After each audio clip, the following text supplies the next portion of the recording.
Mummy പോട്ടെ.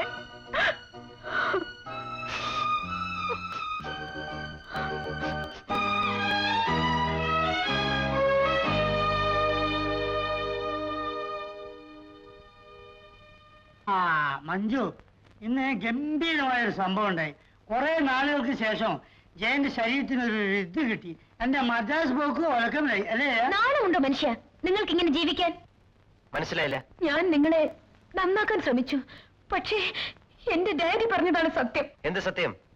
ഞാൻ ഇറങ്ങി പോകുന്നത് ഒരു കൂലിത്തല്ലുകാരന്റെ കൂടെയാണെന്ന്. മഞ്ജു, ഇന്നത്തെ സംഭവം അങ്ങനെയല്ല. മമ്മി ഡാഡിനെ തല്ലി. നീ എപ്പോഴും ഡാഡിക്ക് വേണ്ടി സംസാരിക്കാറുള്ളൂ. നിർത്തടി.